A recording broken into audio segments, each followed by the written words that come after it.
咁今次我哋呢條短片就會為大家介紹呢個學生資助計劃嘅，係邊個呢？就係呢個。FAMA 係代表我哋兩個，我就知啫。呢個英文字又代表咩呢？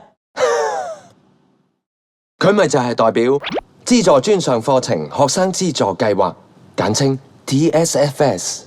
要符合 TSFS 嘅申請資格，申請人必須係註冊全日制學生，而有關嘅學額係由大學教育資助委員會或公帑全數資助嘅。同時，申請人亦必須擁有香港居留權，又或者喺課程開始前，申請人或佢嘅屋企已經喺香港連續住滿3年。聽落你都幾好記性㗎喎。剪接嚟嘅啫，詳情咧你可以問翻你嘅院校，睇翻份申請指引。或者去到呢個網址度睇清楚嘅。嗱，咁係咪申請得就一定有資助先？當然唔係啦，叫得做資助，梗係用嚟俾啲真正有需要嘅人啊嘛。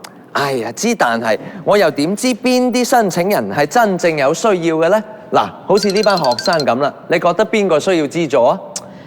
齋睇樣就梗係決定唔到嘅，因為資助係由公帑俾噶嘛，所以所有申請人都必須要經過客觀而嚴謹嘅家庭入息及資產審查㗎。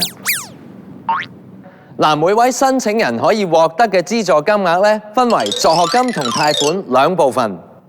最高嘅助學金額係相等於申請人需要繳交嘅學費、學習支出同學生會會費嘅總和，但學費同學習支出係有上限㗎。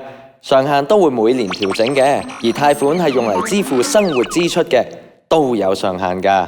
有關每年嘅資助上限，大家可以留意返學資處喺申請指引或者網頁裡面嘅公佈。不過，申請人實際獲得嘅資助金額係要視乎佢哋嘅審查結果而定㗎。審查分為2層，第一層係入息審查。